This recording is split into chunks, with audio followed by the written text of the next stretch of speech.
Hello, everyone, and welcome to Shift, real conversations with real people about real shifts in the trajectory of their lives. I'm really delighted today to introduce you to Peggy O'Neal. Peggy and I met actually on social media. Somehow I started getting in my feed, my Facebook feed, um, information from Peggy. She was doing live broadcasts and she was posting some really interesting content. And I started commenting on her insights and really was always impressed, and I'm still impressed with the way Peggy can take really deep concepts about the nature of the universe and awareness and express them with a huge amount of clarity and practicality. There's nothing kind of woo-woo about Peggy's ability to communicate around what some call spiritual concepts, and I've learned from Peggy since we've become friends that she doesn't really describe her work as spiritual, which is very, very interesting. I know Peggy began part of her career as a lawyer, and she actually worked with former President Bill Clinton. So let's start our conversation there, Peggy, and tell us how you got engaged in that work and what you did. And I'm so happy to be here with you, Sheila. And yeah, just my honor to be here with you and to be friends. Really grateful. So how I got to be working with Bill Clinton is that I did decide to go to law school. Always in the back of my mind, I wanted to make a difference in the world. And at that time, going to law school seemed like the lead into that. And Bill and Hillary Clinton both were teachers of mine in law school. And they helped me find my first job. And then he was elected attorney general and offered me a job. So I was an assistant attorney general. And then when he was governor, he appointed me purchasing director. Then he was defeated as governor, and I wound up continuing to practice law, eventually changed careers. But I wound up in the Clinton administration because I was living in the D.C. area when he was president. And I just started my own business. I thought, gosh, I'm a young woman. I know the president and I have my own business. Maybe I'll go work instead, get a job. So I did apply and did work in the Federal Labor Relations Authority in the Clinton administration. So that's that part of the story. It occurs to me, Peggy, that we didn't mention that you live in Arkansas. You're back in Arkansas now, just in case people are curious about that wonderful Southern accent that you probably don't notice that you have, but certainly those of us in my part of the world in Canada certainly notice that wonderful accent. And yes, you are back in Arkansas. And so tell us what happened. You were in DC and working for the federal department, and then I sense a shift from that. Yeah, so I'll have to back up a little bit. But after Clinton was defeated when he was governor, and then I practiced for law for a few more years. But then I took some training, human potential movement kind of training, and just fell in love with that and with coaching. At that time, I took my first coaching course in Arkansas. I was living here at that time, and got offered a job to go to work for this training company. And so that took me to San Francisco, and then eventually New York, and then was in the DC area, still working for that company when I quit and started my own business. And so over the years, then after being in the Clinton administration, I wound up in California for many years and was coaching, training, doing work within organizations, one-on-one coaching. And so, and then you want me to just keep going with this story of what happened in my life? I guess so. So I'll keep going. Absolutely keep going. Yes, because as much as we've talked in the last couple of years, I certainly don't know all these details, and I'm hugely interested. Okay, good. So I was in California, and at that point, eventually in 2007, I had been coaching for 20 years after practicing law for 12. But I had taken all these courses. I knew how to coach. I had great clients, obviously a decent resume. Lived in a beautiful home in Healdsburg, California. But I wasn't happy. I was miserable. And I was like, how do I keep telling people as a coach, oh, I can help you with your business and leadership and making more money, all of which was true. If I didn't feel happy and satisfied and fulfilled in my own life, I felt so out of integrity that I said, okay, I've got to shut this thing down. So in 2007, I packed everything up, moved all my belongings to Arkansas, where my mom lived. And she needed help at the time. She was getting older, so that was convenient too, but shut everything down. And because this missing piece and I didn't know where to start because I already had, thousands of hours of coaching and training and development. It's like, I don't know. And luckily over the years, I had various job opportunities. Some people in Singapore offered me a job. And so I was over there for a while and then came back to the States, and clients found me, and another leadership training company hired me for a while. So luckily work always came to me, but I didn't really discover the kind of work that I'm doing now, which you were referencing at the beginning, to understand the nature of the universe and who we truly are. And like you said, I call it reality, not spirituality, because science also backs it up.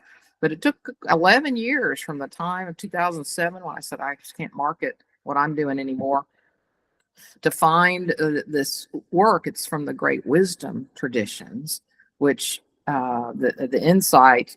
I've read the book Being Aware of Being Aware by Rupert Spira, and in the middle of that book, this insight came to me. I'm like, that's what's missing. And what was missing was that what I had been seeking by more training, more development, more coaching, more learning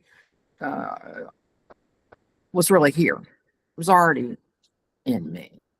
And that we're all one being.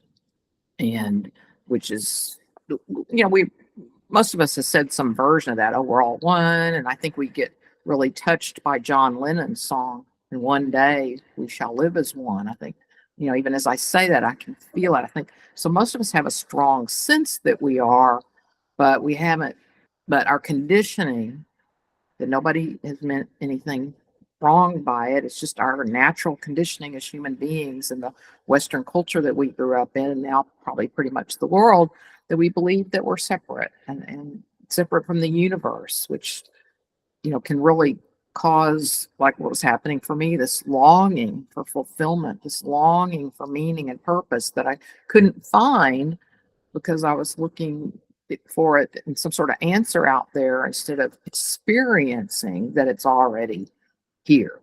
And so when I turned around and started doing, it's called self-inquiry, started doing that kind of work with myself, then that's when it became apparent to me. And then I started living this way and integrating it into the work that I do now, that I call Wisdomary Leading, because I'm talking about leading with the wisdom of knowing who we are, leading our lives, our organizations, teams, communities, countries, with the wisdom of knowing who we truly are.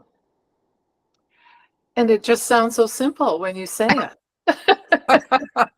Well, the funny thing is, it really is simple. It may not be easy, or it's the other way around, whatever. I mean, it may not, it can be challenging to discover this and let it be revealed to us, but it is that simple because it's already here. It's like discovering something for the first time. You learn something. Oh, I never knew that before. It's the insight, like, oh, wow, I can really see this now. So it sounds like some sort of spark got ignited inside Peggy, or maybe the spark was already there, I think you might say, and it got ignited. And yes, you found that missing piece. I love that. You said it was like there was a missing piece to the puzzle that you were looking for. I love that. I love that. And tell us again when that was. I know you moved back to Arkansas in 2007, but it was 2018. 2018. 2018. I know it took 11 years.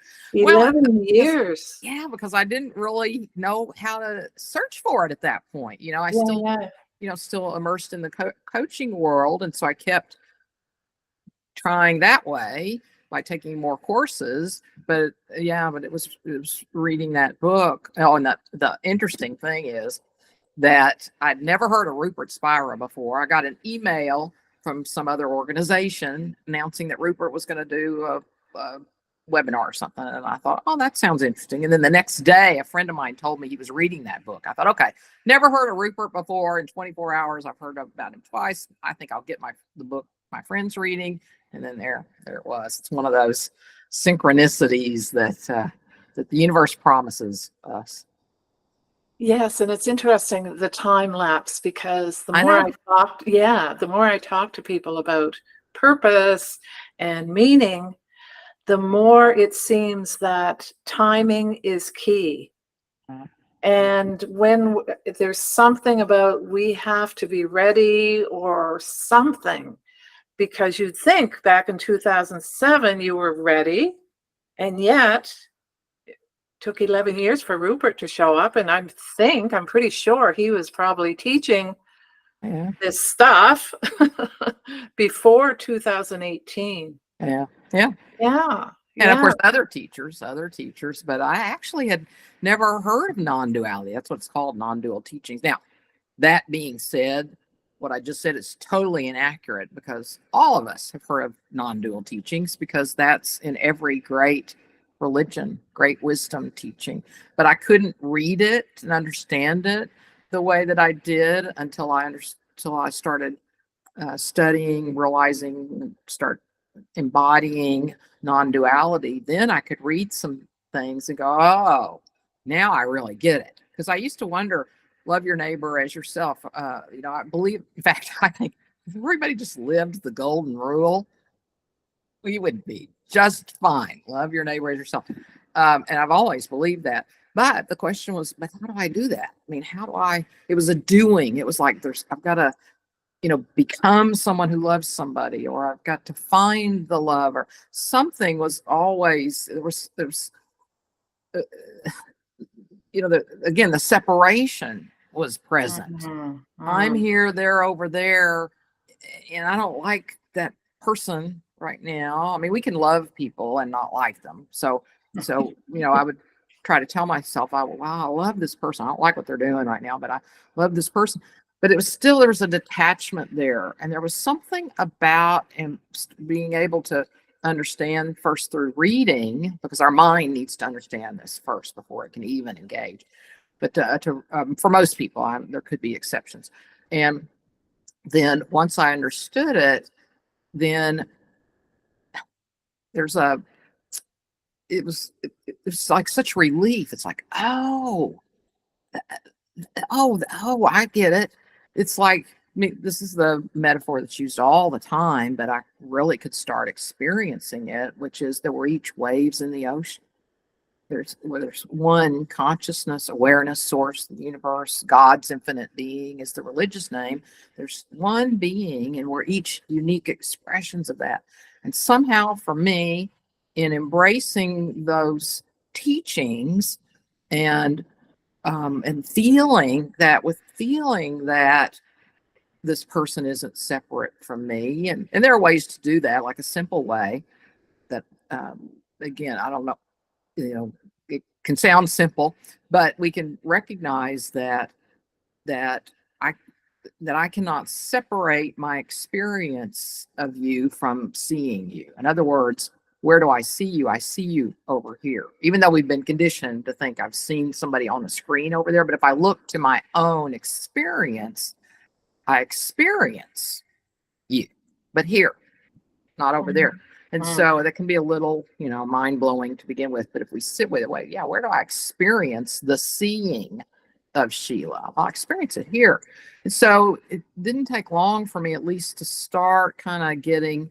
It takes a while to fully embody it for most people, just because we're so conditioned to believe we're separate, and it feels like everything's separate. But and it needs to, because we're living in human experience, and it needs to feel separate, and because otherwise we couldn't drive a car. We couldn't do what we're doing now. So I'm not at all saying that any of this isn't real. It's all real. It's just not what we think it is. And so anyway, I got a little explaining there to come back to in this. So I was able to start sensing that there's no separation. And then that helped me really realize, oh yeah, we could actually love my neighbor as myself because they are me. Yeah, they are me. So I know again that I've seen and heard people say what a difference it's made when they get it, when they get your message and how it helps them. So what is the difference it makes, Peggy, when people begin to live from this understanding? Well, so life itself doesn't necessarily change, but my experience of life changes. So the main thing that changes is the suffering is reduced dramatically. So for example, I still might realize I have a bill to pay and be nervous whether I have the money. Okay. And in the past, I could judge myself for that and go, oh my gosh, how could I let this happen? And you know, you know, look at me, I ought to be making more money. That all those sorts of things could start coming up. And that's the suffering.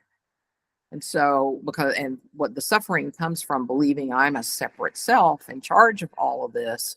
And I should be doing better with my money or my relationship or whatever, or my leadership. I should be doing better, instead of when we realize we're one, that we're the wave of the ocean. The ocean's expressing through me. Consciousness is expressing through me. And so things couldn't have been any different. Now, even when I was just coaching the regular way, based on our beliefs, our understanding, our conditioning, we actually can't do anything any differently than what we're doing right now. It's impossible.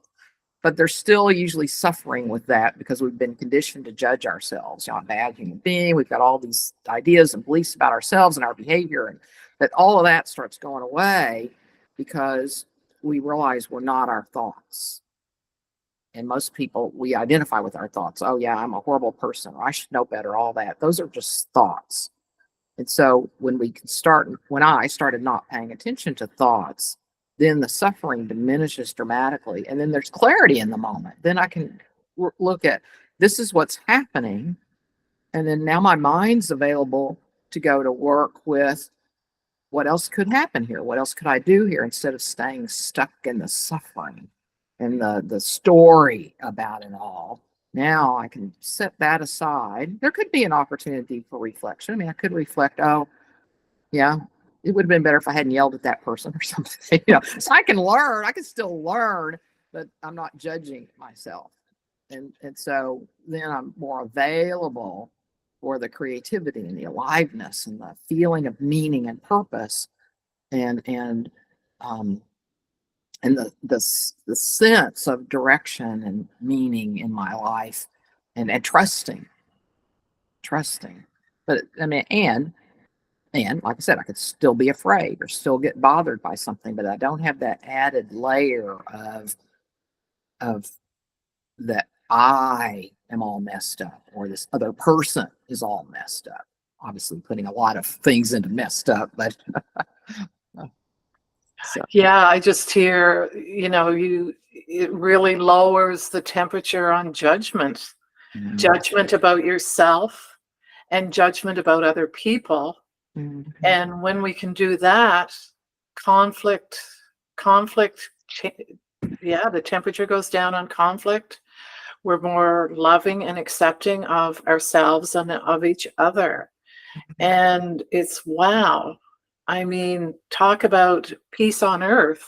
Mm-hmm. It really does begin with me, and it extends to all those other people that I think are separate but are not.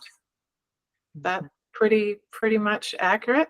Oh, that's very accurate. You are a fabulous translator. I've always admired how you're able to hear something and really and say it in such an eloquent and clear way. Well, Thank thank you.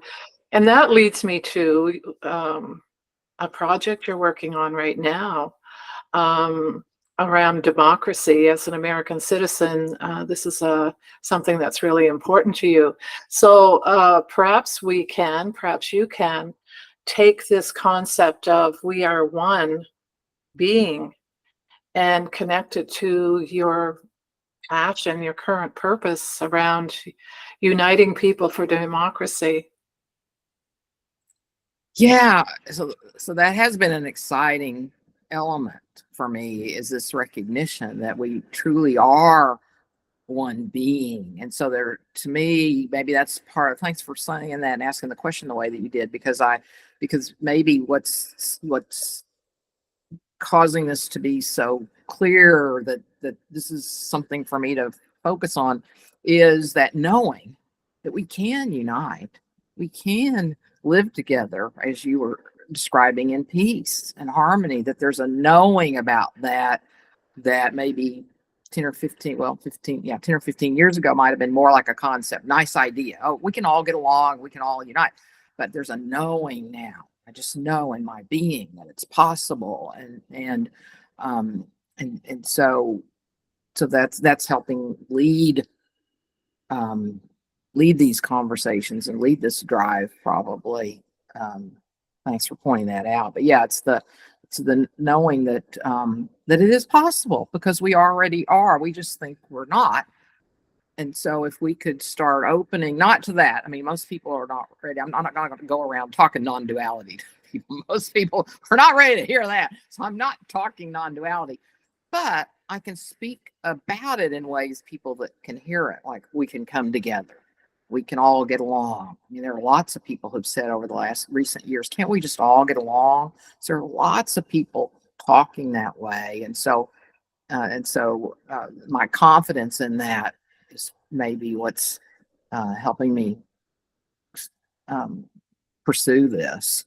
Does that seem, you think that's maybe part of it? Oh, that sounds very reasonable. And I just love that you are recognizing that it probably doesn't serve to talk about we are one being, No. but you can reframe it differently and reach out to people from the perspective of, let's find a way in. I think, yes, you are. You and I both like Leonard Cohen. Yeah, Leonard Cohen saying, got chills. yes, there's a crack in everything. That's how the light gets in. Wow, yeah. And, there's a crack in democracy right now, maybe. And Oh, yeah, you can be the light to say, wow. let's heal this crack, because it's not broken. It's not No, broken. no, It's not broken. And any message that says that, I don't think you would ever support. no. So yeah, yeah, yeah, Yeah. I yeah. appreciate this. Yeah, yeah. Because I believe it's possible. And it has to be possible because we already are one. If we could just there's too much focus. Well, one of the reasons we have so many problems in the world, including this one, is that we have been so conditioned to think that we're separate. And I think this may resonate with you. There's a cliche saying out there, but what we focus on expands. So if we believe we're separate, but it's accurate, as they say, most cliches are accurate, or they wouldn't be cliches. So since we are so focused on we must be separate beings, then it's just gotten wider and wider and wider. And I love what you're saying. There's a crack there. So if we can bring some light into the crack, then it doesn't have to fall apart. We can start asking ourselves, what do we really want? And most people, yes, not the real far on sides, but most people want to get along and make the world a better place for everybody and be good people. And so to trust that, to see that in people and help us start seeing it in each other, and so that we can create, that our Constitution says, um, we have the opportunity to pursue happiness. And what the founders meant by that was to the pursuit of being good, to ongoingly be better people, to be the good people that we are, but it is the ongoing pursuit of happiness. So it's the ongoing pursuit of being a good person, knowing that there's always another possibility, another.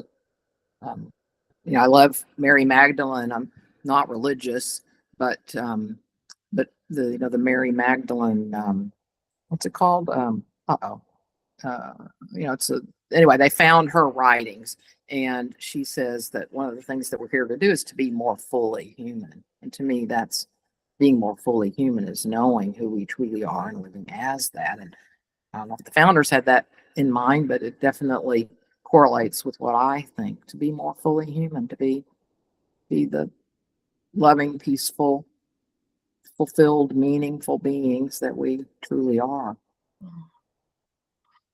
Yeah, we're like we are like the Leonard Cohen song. We may be cracked, but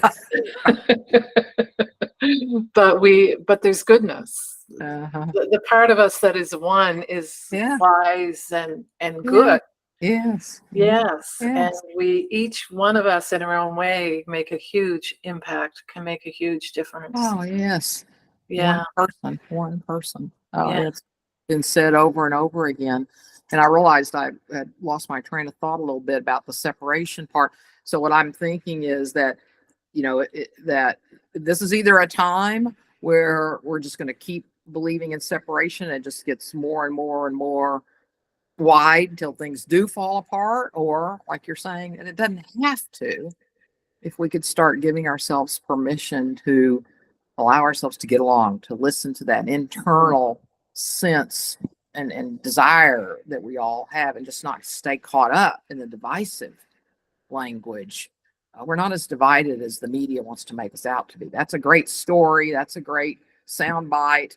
And we've got to quit listening to that and quit believing and check in our hearts, because most of us are like, yeah, we don't want to be divided. No, we want to get along. We want peace. We want to enjoy life. We want prosperity. And it's available, but it's up to us too. It's up to each of us. Yeah, it's available, and yet we tend to push it away with divisive rhetoric and being right. Yes. I'm right and you're wrong. Instead of trying to find something, I'm of the school that I can find 1% agreement with something that you've said, right? And I also remember one of my trainings, we talked about beliefs separate and values unite. So it's our belief in separation that is kind of keeping us separate. But underneath there are the values that you talk about, the goodness and the desire to get along. Those are values that we all have. Well, most of us have that desire. And so keep on keeping on, Peggy. You're doing wonderful work. Is there an invitation you'd like to send out to anybody that is interested in your work, either as a Wisdomary coach or as somebody who's uniting people for democracy? Yes, thank you. Thank you. So people can, for the the first one, to learn more about Wisdomary Leading and to stay in touch, I hold monthly complimentary workshops on this subject, and value their experiential workshops. And I send out a weekly newsletter with articles that relate to this. Then go to my website, www.peggy-O'Neal.com, and sign up for that. And then they'll have the information about when events are. And to learn more about democracy, they can go to Unite without a D. So UNITE, uniteForDemocracy.org, and find out more about us there, and send us a contact form. If they want to directly reach out to me, they can do that. Rather than adding another address in here, they can just send out a contact form on that site if they want to talk to me directly. But we also have events, and so they can find events and dates for events, and articles and information updates about what we're doing. So love to hear from all of your listeners.